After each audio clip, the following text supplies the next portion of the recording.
Hola, hola, buenas noches. Bueno, yo vine de Amazonía. Buenas noches para mí, por favor, ¿no? Yo vine de lejos. Buenas noches.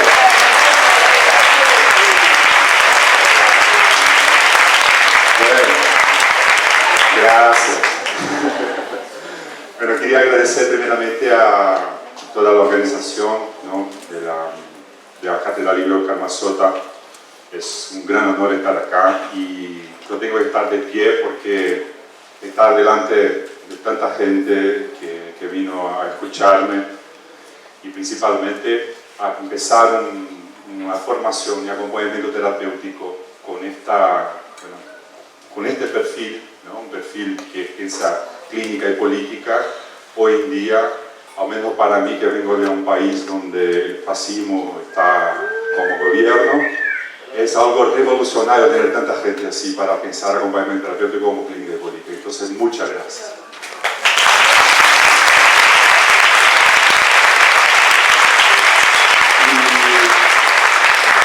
Entonces, yo empecé hoy por la tarde, estaba pensando, tenía muchas cosas que decir, y estaba organizándome, y fui a leer unos textos de Karma Sota, ¿no? Al final, él me invita, ¿no? Y claro, ya conocí a Karma Sota de mi formación lacaniana y todo eso, es un referente, y bueno, solamente para que lo estudia, y nosotros de Brasil, mucho del psicoanálisis nos llega y nos llegó desde Argentina,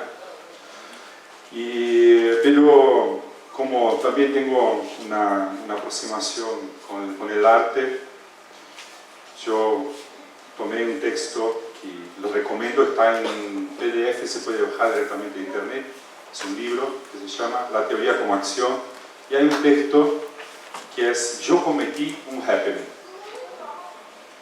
Este texto, Sota va a hablar sobre el happening, que ha construido su primer happening, y en un ambiente, bueno, eso hay que retroceder y pensar la historia, qué ambiente estaba pasando cuando Sota pensó este happening, y era un golpe de Estado, el golpe de Estado de Onganía, era un golpe de Estado. Y, en fin, tiene toda una influencia del arte, el happening que habita en Nueva York, fue un poco también de provocación de la intelectualidad de la época, decir que, bueno, ¿qué vamos a hacer happening ahora? ¿No? Como no se puede hacer esto ahora, como hay que dar de comer a la gente y tal. Y justamente el happening se llama para inducir el espíritu de imagen. Y es interesante porque esta obra de Sota, esta obra artística de arte contemporánea, cuestiona exactamente el control.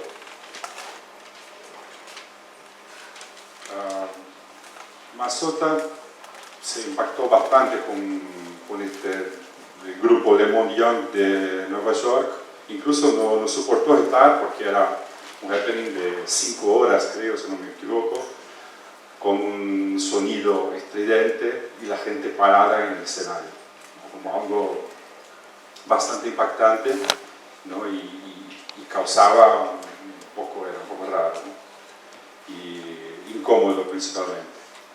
Y él pensó, bueno, volviendo a Argentina, a Buenos Aires, Sota tuvo la idea, en primer lugar, de contratar, bueno, gente que está en la calle, gente pobre, gente fea, gente que se quedó loca en la calle, y hacer el escenario, el lugar de happening, pagarlos para estar parado ahí, poner la música, tiene toda una construcción del control, de cómo se fuera cuidado de la platea, ¿no?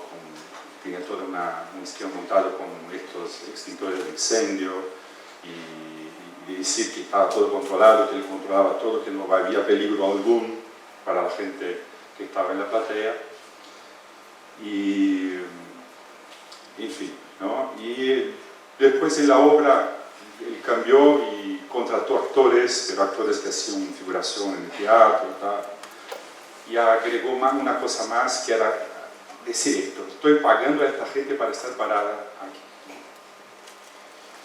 Y decir que, yo voy a decir al revés de Mazota, decir que ustedes están corriendo peligro, bastante peligro están escuchando, porque les trago la peste, como decía Freud, ¿no? Y justamente lo que cuestionaba esta obra era la desigualdad profunda de nuestra sociedad latinoamericana, y no solo la desigualdad como el consumo de esa desigualdad como forma, como entrar como objeto, ¿no? Como objetivación de esta desigualdad y el consumo. También todo eso del público como obra y tal, que no voy a entrar en esta, porque es, bueno, un tema muy de la estética que no nos cabe acá. Entonces, para empezar con esta temática, ¿no?, que nos trajo Mazota para pensar, yo quiero proponer dos videos de un artista belga que se llama Francis Alice. También está en YouTube, se pueden bajar, pueden asistir todo el video, tiene un documental extenso. Él es un tipo que es bastante interesante para pensar incluso acompañamiento terapéutico, porque toda su arte la hace en la ciudad, en lo afuera. La construcción de sus intervenciones son con y en la ciudad, caminando, ¿no?, construyendo con la cultura, con el espacio urbano. Y después vamos...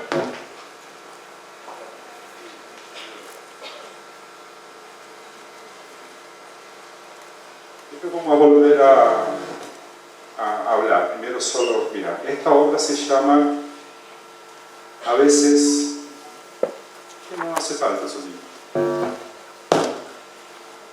pero la obra se llama, es de 2005 si no me equivoco, y se llama A veces hacer una cosa resulta en nada.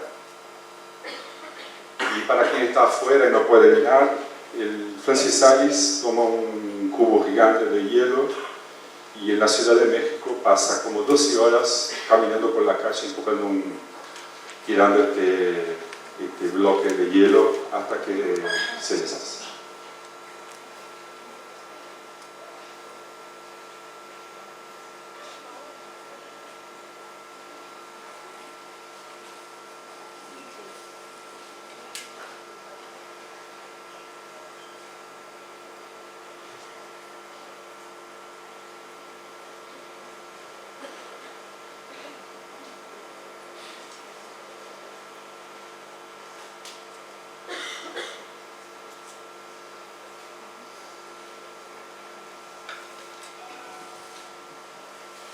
El segundo video, que lo vamos a tenerlos en memoria para después hablar.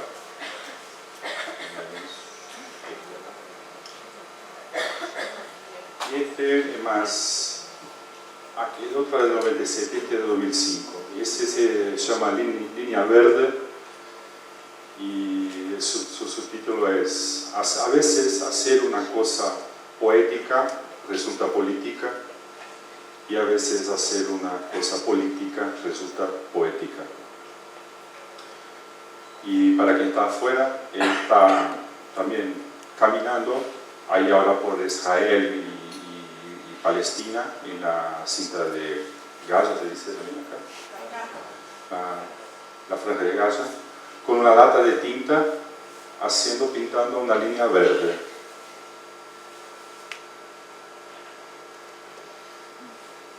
Y pasa también como horas haciendo esta intervención.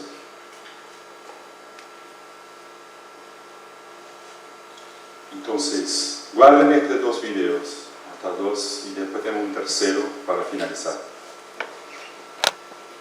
Para empezar a pensar el tema que vengo a tratar, ¿no?, es preciso tener en mente que Brasil, así como varios países de América Latina, tiene una profunda desigualdad social y una sociedad que sigue bastante presente los trazos de la esclavitud.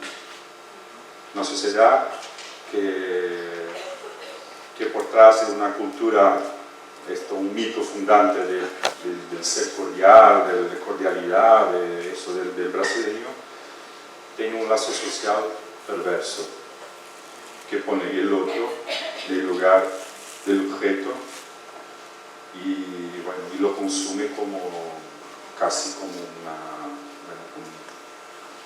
una perversión, una estructura perversa. Y esto no es solo, bueno, si vamos a los psiquiátricos, ¿no? Los manicomios, a todos los espacios de exclusión, vamos a ver que en Brasil son más negros. Las cárceles tienen más negros, los hospicios tienen más negros. ¿Por qué? ¿Son más negros? ¿Hay más negros en Brasil que blancos? No, porque, bueno, el propio Basaglia ya decía, ¿no?, que una persona con epilepsia en la época de Basaglia podía pasar la vida en un manicomio si fuera pobre y si fuera excluida. Si tú tenías guita, se trataba en un hospital general normal.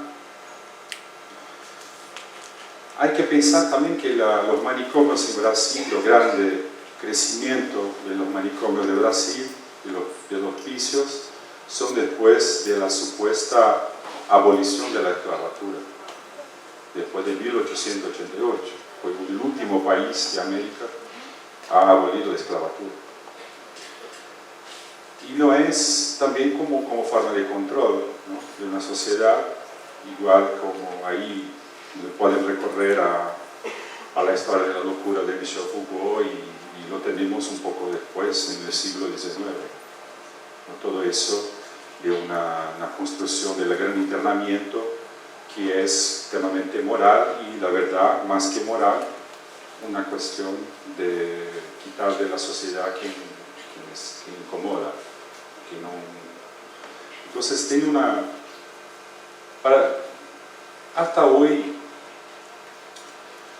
yo nací en Porto Alegre, en el Río Grande do Sul, y en Porto Alegre hay una cárcel femenina, la más antigua, anteriormente era un convento de monjas. También iban para ahí las chicas que no se portaban bien, ¿no? Y esta cárcel hoy, los datos que tengo, después mañana voy a hablar más sobre eso, pero los datos que tengo, esta cárcel femenina, los últimos datos son de 2016, y en 2016 entraron en esta cárcel 1.076 mujeres en este año. De estas 1.076 mujeres, solo 11 fueron condenadas por un crimen, realmente. ¿Tienen noción de lo que es eso? Que 1.065 mujeres no necesitaban pasar por un proceso de exclusión y marginación, un ciclo, porque no sé acá en Argentina, creo que es igual, pero entrar en una cárcel en Brasil tiene que estar sin vincularse a una base, porque si no, no sobrevives. Y vincularse a ella, tiene que hacer trabajo para eso, o su familia para hacer trabajo, o pagar su protección dentro de la cárcel. Entonces es algo que, bueno, y ahí vamos a ver los crímenes que cometieron. Muchas de las mujeres en Brasil tienen, desde después de 2006, la nueva ley de drogas, no, en principio se descriminalizaría el uso de drogas. Y antes el usuario de drogas podía ser preso como usuario, ¿no?, por la acusación de usuario. Lo que pasa es que mucha gente es encarcelada, principalmente ser negra y ser pobre, por la misma cantidad de sustancia que cualquier adolescente de clase media alta tiene en su bolsillo, de marihuana o de coca. Y si por un azar muy grande la policía lo va a revisar, porque es muy difícil que lo haga. Va a jefatura de policía y firma un término de consentimiento y no sé qué, y va a la casa. Pero si sos pobre y si sos negro en Brasil, vas a la cárcel como prisión preventiva. Y esa prisión preventiva puede durar, en ley tendría que en 2 días y 48 horas ver un juez, pero no es así, ¿qué pasa? Entonces, para tener idea de la brutal violación de derechos y violencia de Estado que se reproduce, que aún se reproduce, y que si tomamos los manicomios de Brasil también, hay una película bastante dura, un documental, también está en YouTube, se llama Holocausto Brasileiro. El Holocausto Brasileiro es una película de Daniela Alves, es una periodista que hizo un reportaje sobre uno de los manicomios más grandes que hubo en Brasil, que se llama Manicomio de Barbacena, en Minas Gerais, de la provincia de Minas Gerais. El manicomio de Barbacena tuvo, más de, parece 15.000 personas, y se mataron más de 60.000 allá adentro, con toda una cuestión, incluso un mercado de cadáveres para la falta de medicina, en fin, toda una serie y gente que iba ahí por muchas cuestiones, y en fin, un espacio que fue conocido como este manicomio de Barbacena, y después de la investigación periodística de Daniel Alves como el lugar del Holocausto brasileño. Y es más o menos por ahí que tengo que pensar, como una conclusión de un holocausto que tiene color y que tiene clase. Si no miramos esto, estamos jugando de hacer psicología, de hacer acompañamiento terapéutico, de hacer salud mental. Pensar que el sufrimiento, obviamente, que todas las categorías diagnósticas, ¿no? Yo trabajo con psicoanálisis, yo trabajo a partir de una psicopatología psicoanalítica, de la estructura. Obviamente que voy a pensar a partir de las estructuras, pero si pienso solamente sin mirar el sufrimiento que es ser una persona, y qué persona dentro de una sociedad bastante violenta, estoy jugando de hacer salud mental. Y un poco fue eso que nos movimentó a pensar, eso voy a hablar un poco entonces de la historia.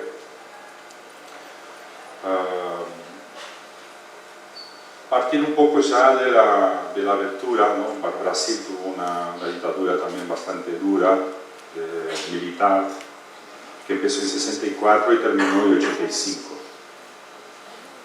Y desde 85 y incluso durante el régimen, el final del régimen, había bastante movimentación por la reforma sanitaria, reforma psiquiátrica. Yo me acuerdo, yo nací en los 70, en 1970, y cuando tenía más o menos 13, 14 años estaba en el movimiento estudiantil, ya estaba la apertura política, pero mucho teníamos que hacer con la Iglesia Católica, la teología de la liberación, que no se podía aún en 84, 85, cuando se termine el régimen, hacer movimentación, reuniones, estar acá así hablando abiertamente, no se podía, obviamente.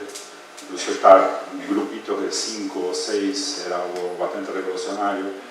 Entonces juntábamos a partir de la Iglesia, de parte de la Iglesia Católica de la época, que también fue perseguida por el Vaticano, todos saben todo eso, ¿no?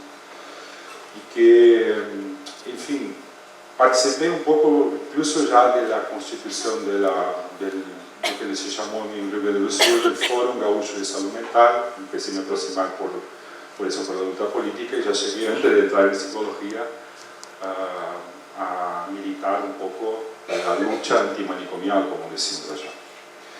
Y eso ya empieza junto con la reforma sanitaria. Pensar que la reforma sanitaria brasileña tiene mucho que ver, mucha influencia de la reforma sanitaria italiana. Y en Italia, reforma sanitaria y reforma psiquiátrica andaban juntos.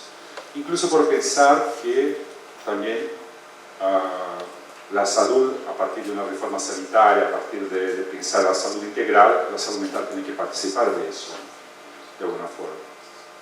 Y en este sentido, hoy tenemos toda una construcción que llegamos entonces a 1988 con la Constitución de Brasil, que dice que es la Constitución que válida hasta hoy, que la salud es derecho de todos y deber de Estado, es el artículo 198. Eso tiene implicación de ser que, la salud, aquí desde este texto, la salud es universal. Un año antes, un marco de la historia de la lucha antimanicomial en Brasil, es un congreso de una ciudad de São Paulo, en el interior de São Paulo, que se llama Bauru, que fue el Congreso de Trabajadores y Usuarios y Familiares de Salud Mental, que reunió miles de personas y de ahí se puso el manifiesto de la lucha antimanicomial, antes incluso de arrancar la Constitución, la Constituyente. Y desde ahí luchar para cerrar los manicomios, cerrar los hospitales psiquiátricos y construir una otra forma, ¿no?, de una red, ¿no?, de salud, una reforma sanitaria junto con una reforma de salud mental, ¿no?, con una propuesta más que clínica o científica, una propuesta de cambio de sociedad, de modelo de sociedad, de una sociedad que realmente la salud no sea mercancía, que sea un derecho humano. Entonces la salud integral es derecho humano, la salud mental es derecho humano y no mercancía. Eso parece algo muy sencillo, muy simple, pero tiene implicaciones enormes, ¿no? Incluso para pensar, ¿no?, en toda la industria de la locura, que ya en la época era muy fuerte. Y llama industria de la locura todo el mercado que está alrededor de la salud mental, de la psiquiatría principalmente, ¿no? Todo el mercado de medicamentos, ¿no?, las farmacéuticas, los propios hospitales psiquiátricos, su mayoría eran filantrópicos, ¿no?, instituciones filantrópicas, pero era una cosa brutal lo que se hacía. Y todo eso, ¿no?, que está por detrás de un mercado también transnacional que crea formas de, crea enfermedades y crea tratamientos. A veces crea medicaciones antes de tener la enfermedad y después crea la enfermedad. El último DSM-5 es algo impresionante, ¿no? Incluso la propia asociación norteamericana que financia las investigaciones en psiquiatría no acepta más investigaciones basadas en el DSM-5. Y aquí nos venden, pero al menos en Brasil nos venden como si fuera la última bomba a utilizar, ¿no? Y en fin, es algo que, por detrás hay todo un mercado muy fuerte.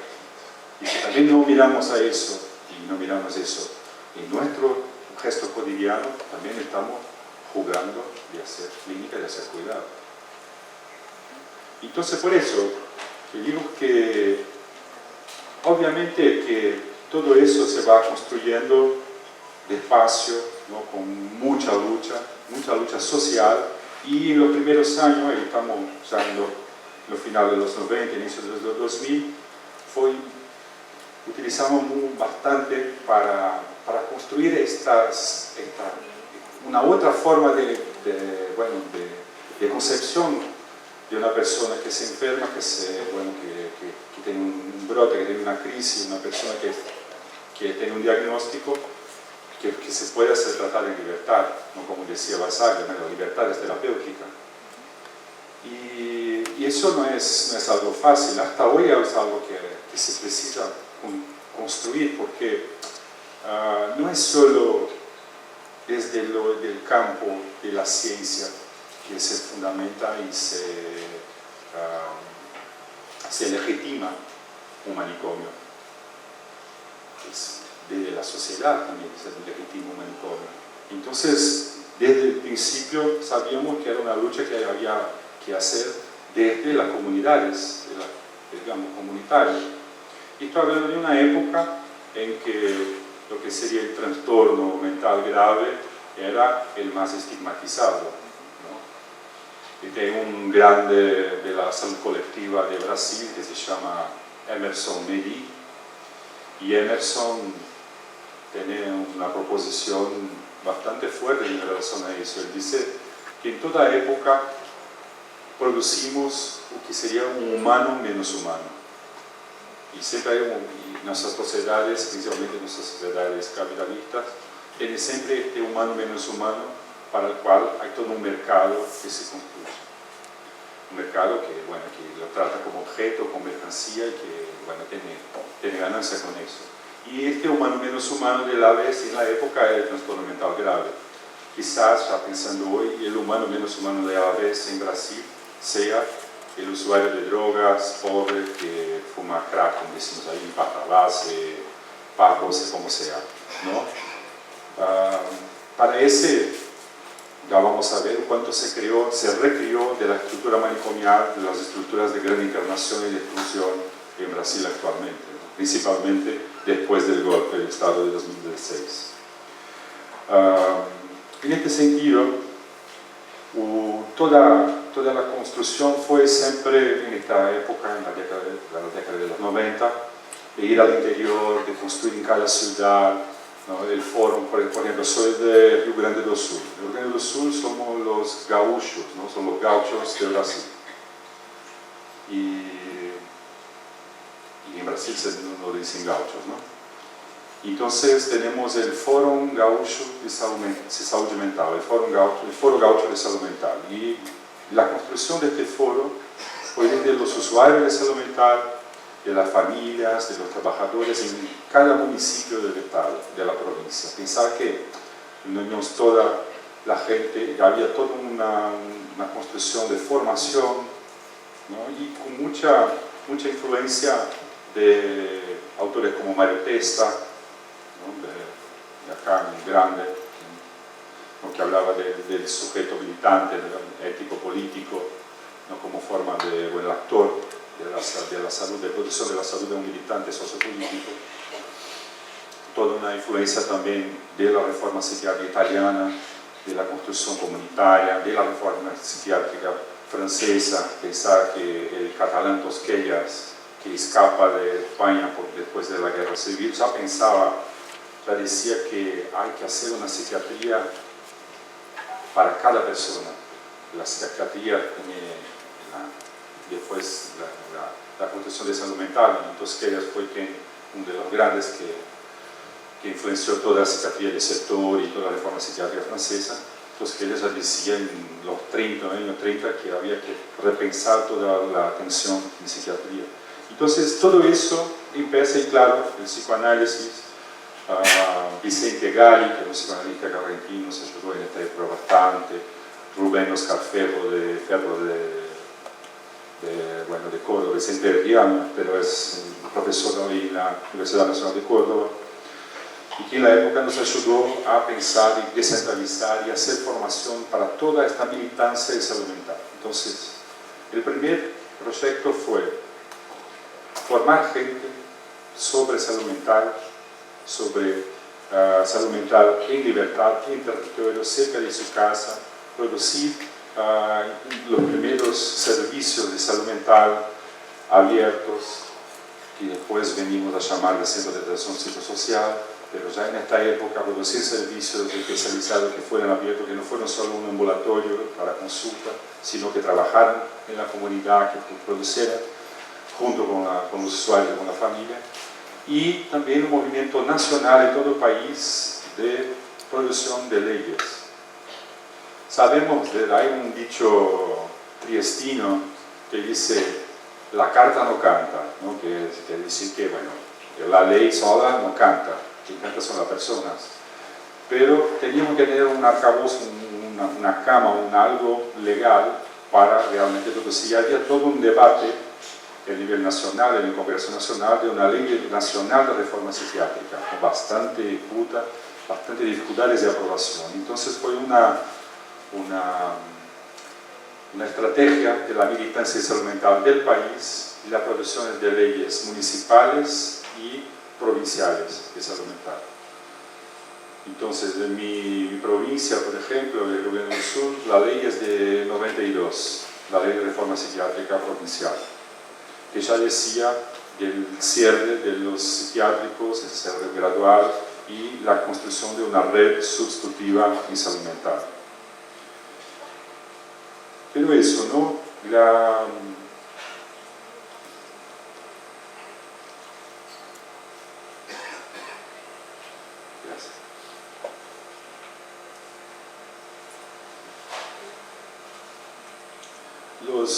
Los directivos tienen razón, hacer solo la ley no bastaba. Entonces fue todo este movimiento de los años 80, 90, para solo en 2001 se aprobara una ley nacional bastante modificada, sin la fuerza de las leyes municipales y provinciales que fueron aprobadas en esta época.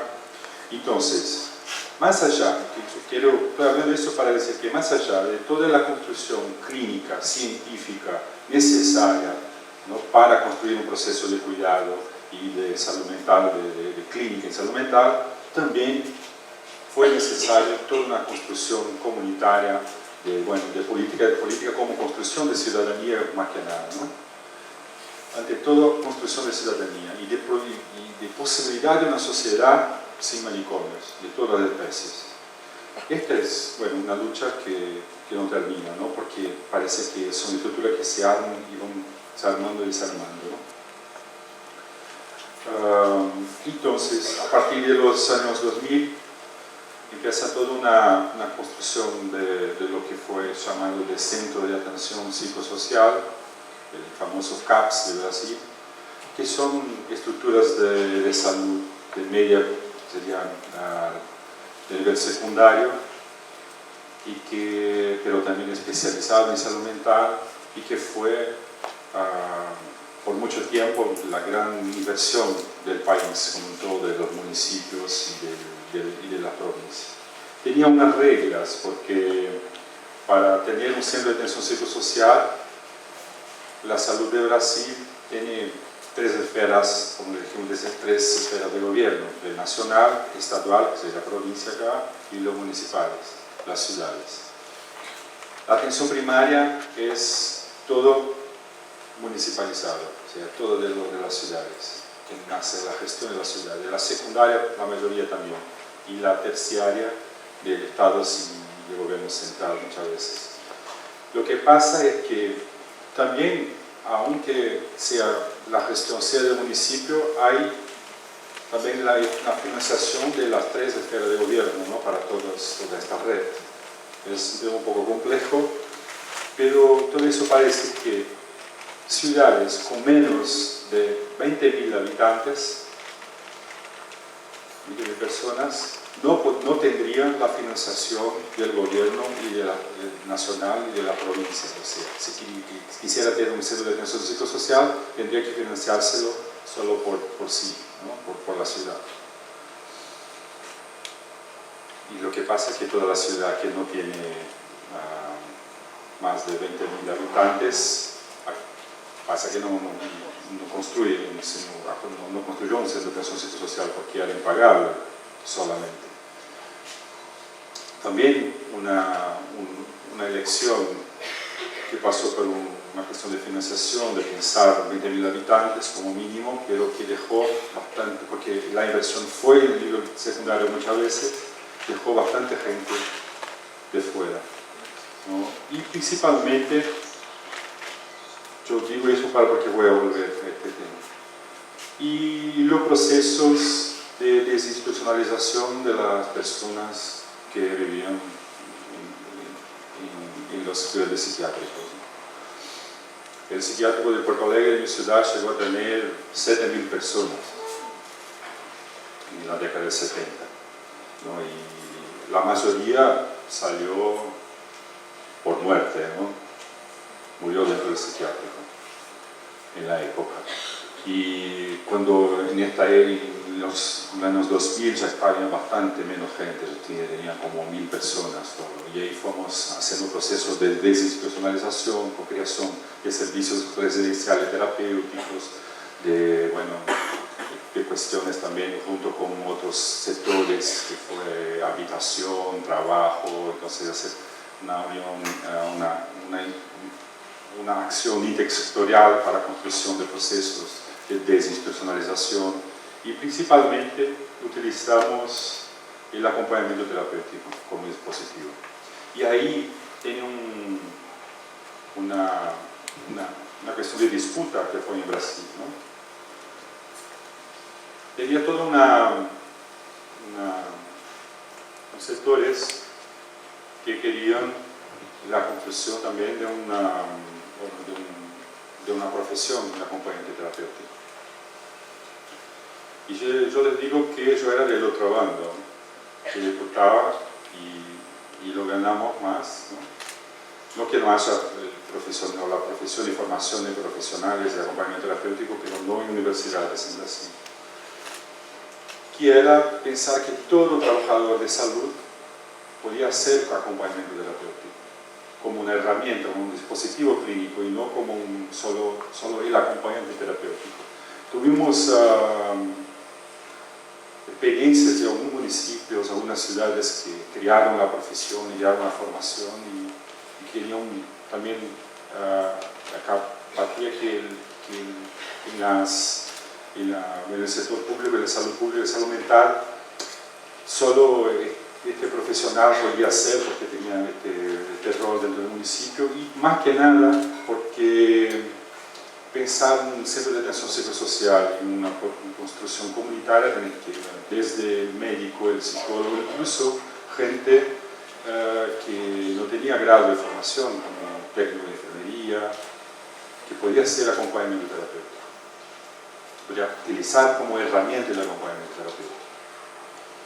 Y en este sentido, y ahí empezamos a construir formaciones dentro de la Escuela de Salud Pública, dentro de la Universidad Pública también, para justamente construir procesos de cuidado que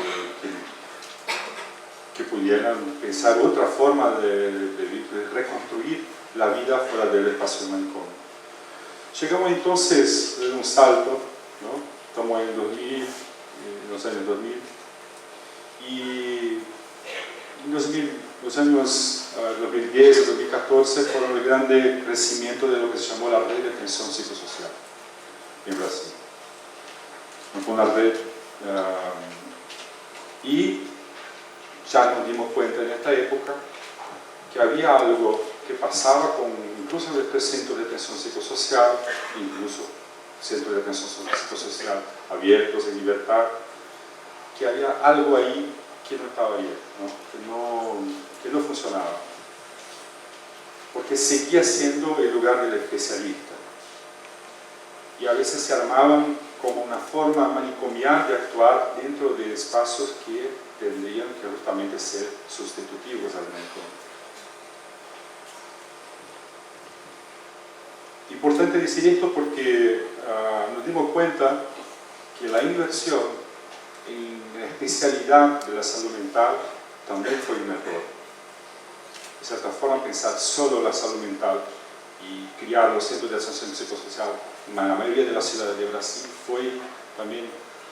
era necesario, pero era más necesario también construir procesos de cuidado y salud mental en la atención primaria. Pero, por ejemplo, en mi provincia, solo la cobertura de atención primaria era del 40%. O sea, solo el 40% de la población tenía cobertura de atención primaria. Y hay todo un tema que en Brasil, incluso la mayoría de las provincias también tenían este cuadro. Entonces, ¿cómo hacer una atención primaria con esta cobertura? ¿Cómo hacer la salud mental en atención primaria? Que la Organización Mundial de la Salud desde el inicio de los 2000 ya apuntaba a la necesidad, ¿no? que estudios, bueno, que la Carta de Alma-Ata de 1970 y pico también ya decía la necesidad. ¿Cómo hacer si no tienes servicios, no tienes una acción de atención primaria? Y fue también en estos años, 2010, que surgió el programa de Estado, un programa nacional que se llamó Programa Más Médicos.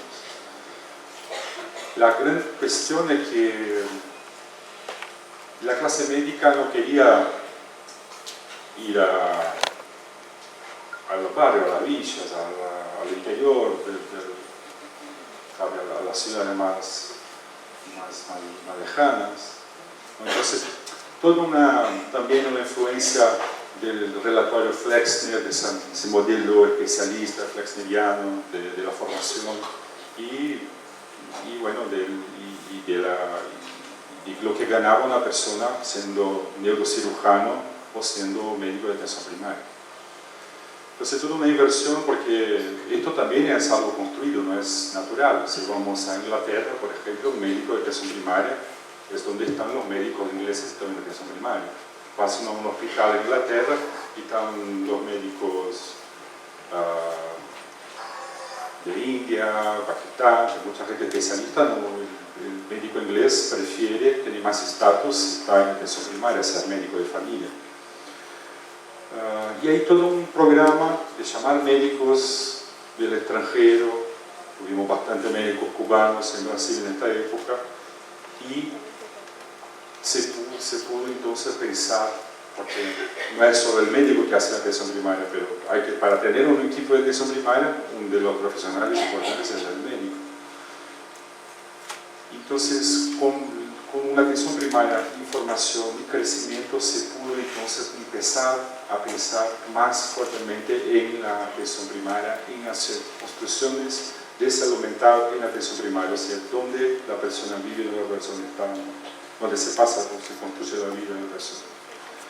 Y en este sentido, en esta época, en mi provincia también, varias cuestiones que podíamos hacer, como procesos de desinstitucionalización, y crear servicios como unidades de acogimiento, las composiciones de reducción de daños, núcleos de apoyo a atención primaria, en fin, toda una serie de incluso acompañamiento terapéutico en la atención primaria, vinculado a la atención primaria, y un tipo de servicio que lo llamamos talleres terapéuticos.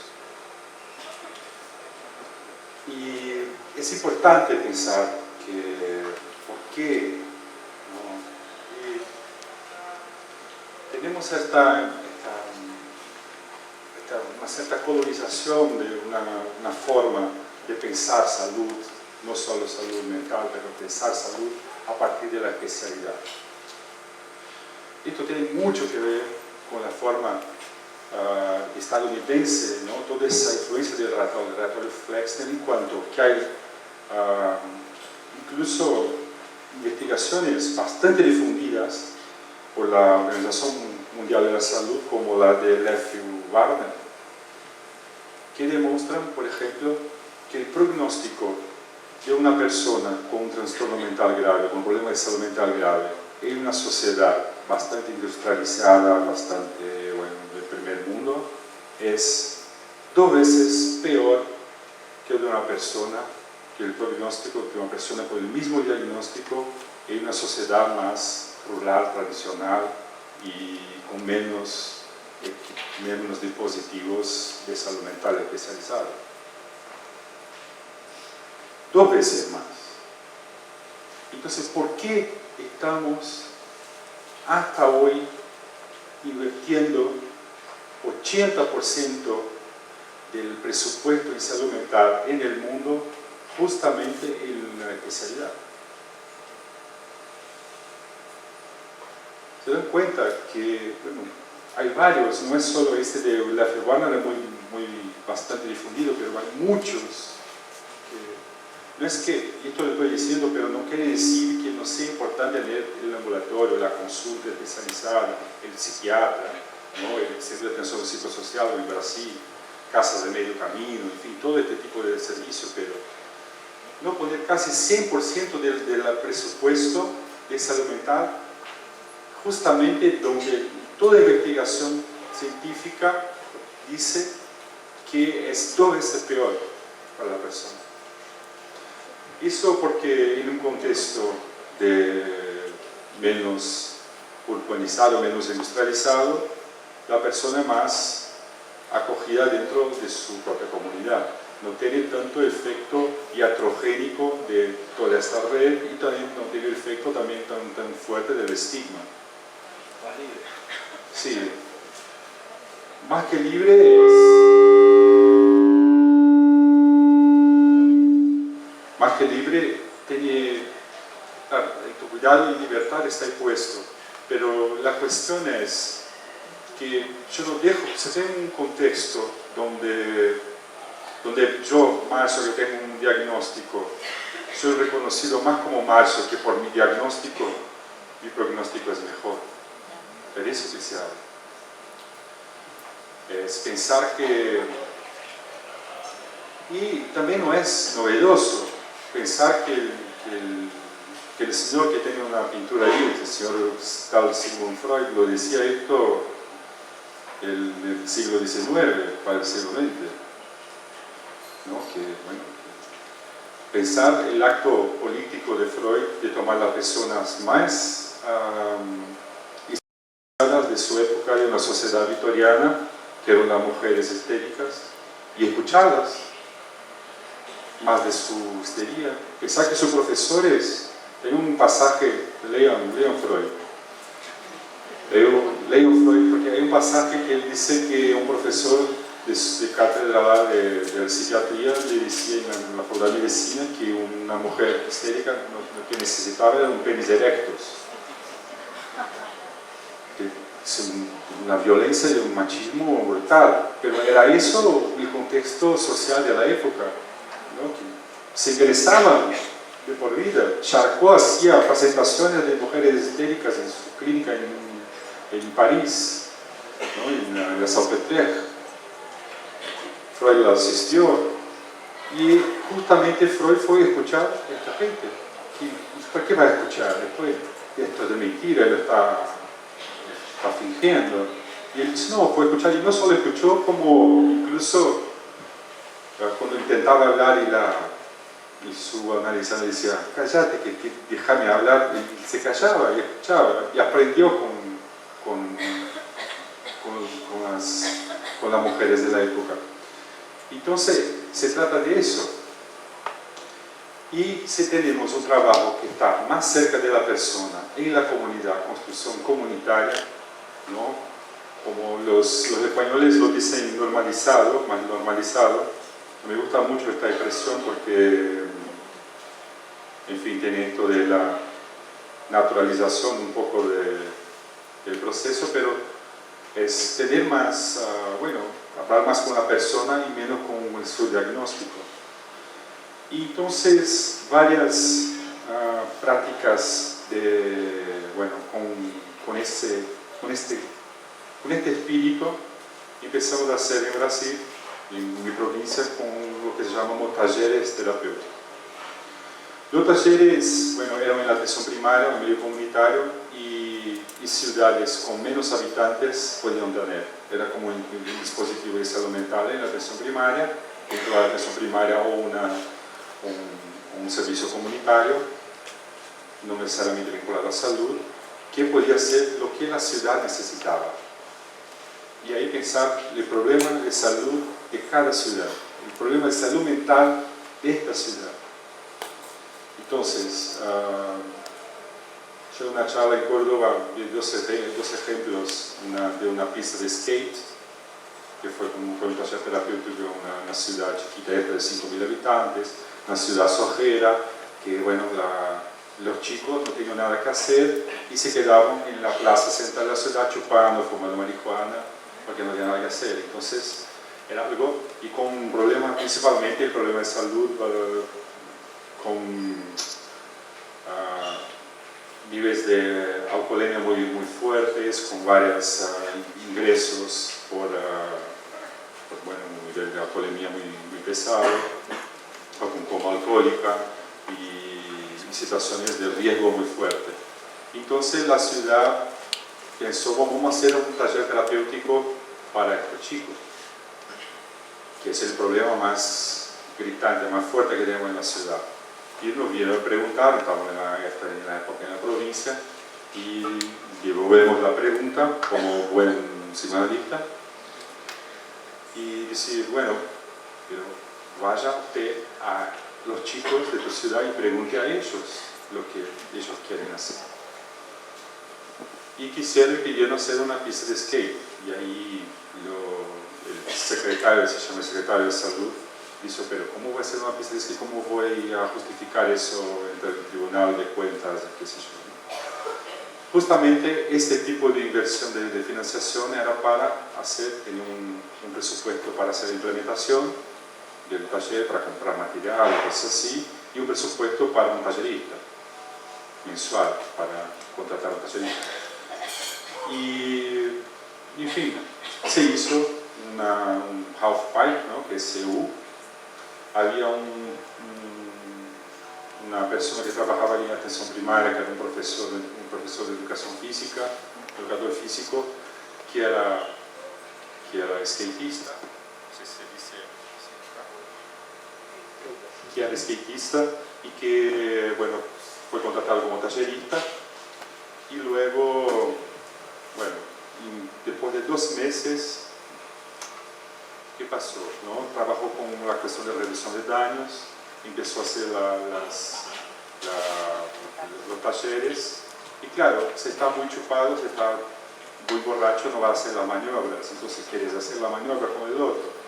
Y ahí las sales, no, pero para andar acá tenés que para proteger los codos, las rodillas, poner el casco, toda una serie de hablar sobre protección, sobre proteger, sobre cuidarse, y ahí entraba todo el tema de cuidado y autocuidado por el skate, y no decir no tomes y tal.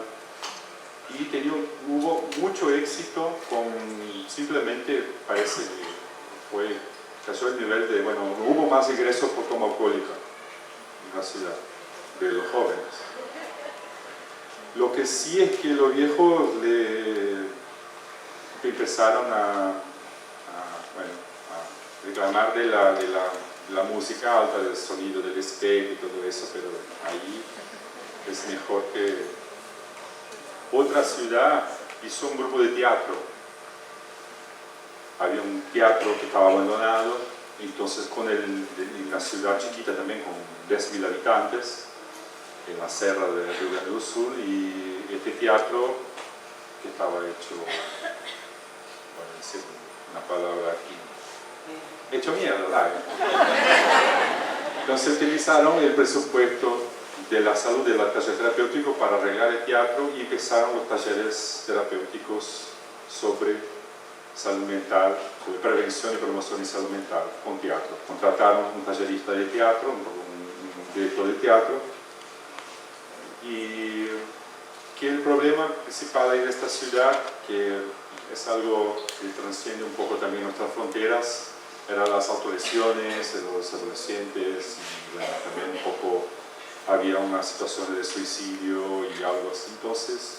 Entonces todo el tema empezaron a construir varios grupos de teatro, hubo toda una movida de hacer festival de teatro y todas las piezas eran creadas por los chicos, tratando de estos asuntos. Y, en fin, como estrategia de promoción y prevención de salud mental, de este problema de salud mental, fue extremadamente interesante y potente, y hasta hoy funciona. Tiene como 50 grupos de teatro ahí en esta ciudad, solo de los pibes. Y de ahí vamos, y hay una serie de otros grupos. Hay ciudades que hicieron grupos de gente mayor, con costura, con artesanía, hay de todo. Hay una cantidad de talleres, de posibilidades de talleres terapéuticos para prevención y promoción de salud mental, exactamente para lo que la ciudad necesitaba. Y eso todo también articulado con foros regionales de salud mental, con toda una articulación regional para acompañar, evaluar, construir, hacer intercambio de experiencias, de buenas experiencias. A veces una experiencia no puedo replicar en mi municipio, pero me puede inspirar a pensar junto con mis ciudadanos qué hacer o mi barrio qué hacer. Pero ahí llegamos en 2015, con un cambio bastante brutal en la provincia de política de salud mental, con un cambio de gobierno y también que, para tener una idea, en 2014, como una de las ciudades que ahora me viene de un número, una ciudad que se llama Río Grande, que está al sur del Rio Grande do Sul, casi frontera con Uruguay. Y el Río Grande tenía un psiquiátrico que se estaba cerrando, que tenía 8 personas ingresadas, con procesos de desinstitucionalización, con todo un proceso de no invertir en este tipo de dispositivo, invertir en prácticas comunitarias, en articulación con toda la red, ¿no? Una red con una atención primaria, secundaria, terciaria, con ingresos al hospital general, en fin. Al final de 2015 ya había 90 personas ahí dentro del huerto,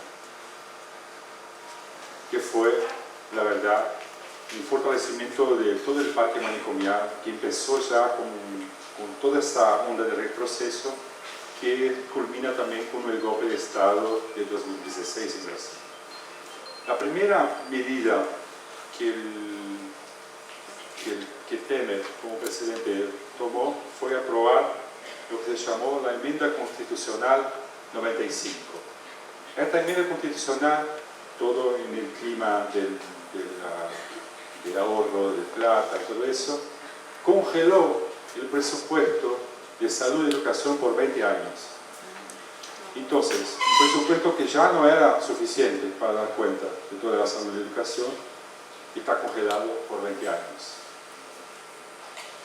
En 2017, en final de 2017, ya se aprueban unos cambios en la red de atención psicosocial, que era algo que ya empezara en mi provincia, por el gobierno de la provincial, que fue la financiación de los hospitales psiquiátricos nuevamente, que estaban cerrando por todo el país.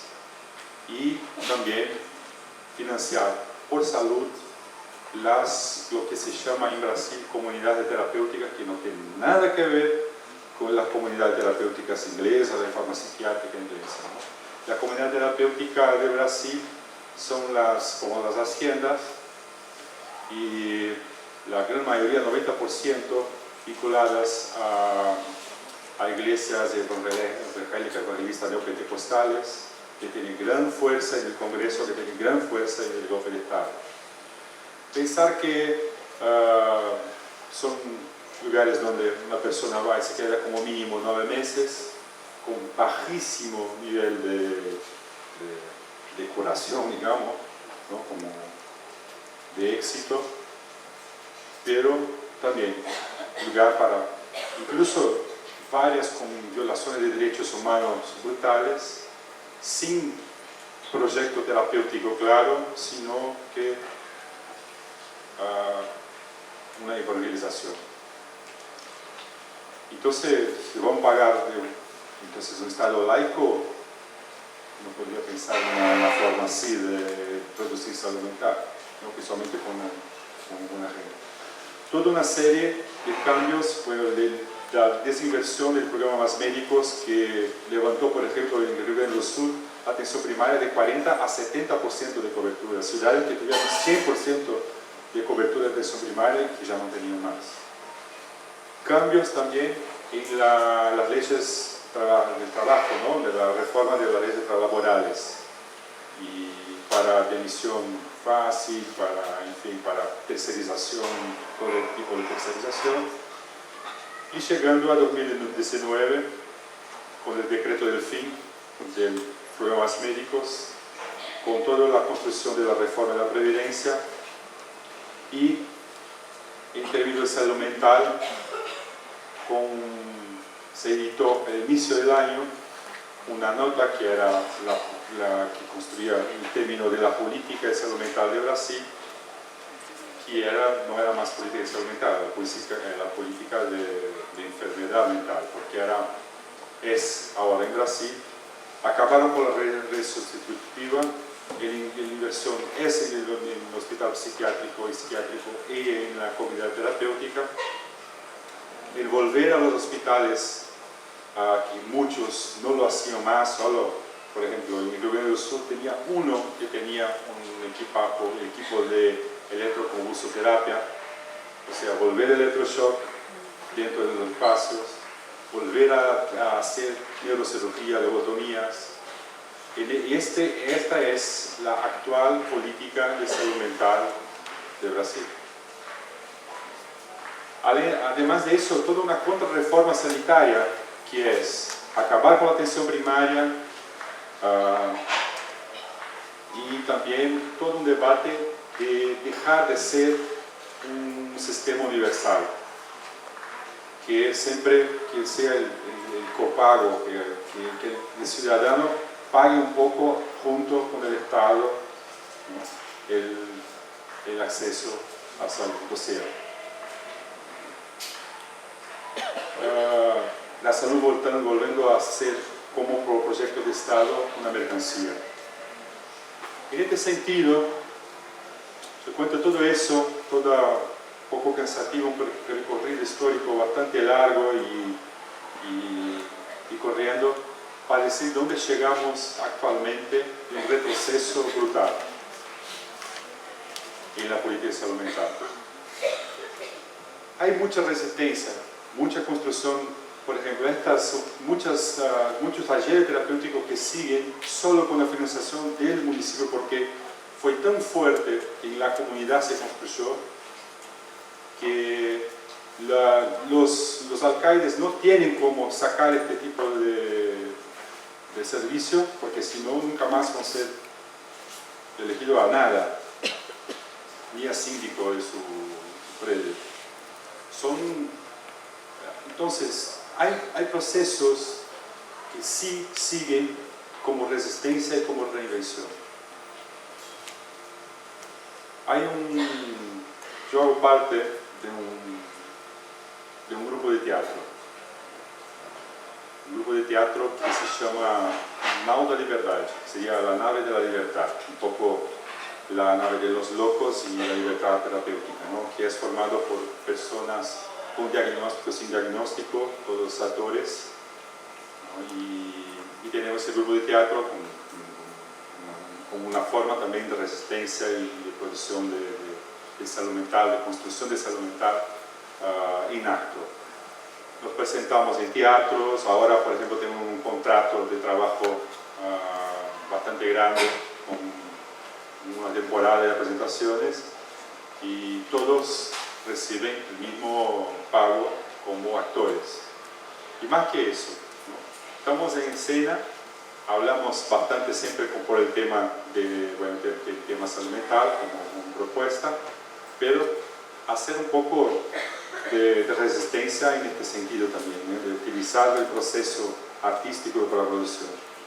Y más que nada poder entrar en los servicios y justamente cuestionar las prácticas, la reproducción de las prácticas del manicomio, de los manicomios y de las prácticas de la nueva política de salud mental, la nueva vieja política que están en construcción y con fuerza ahora en Brasil.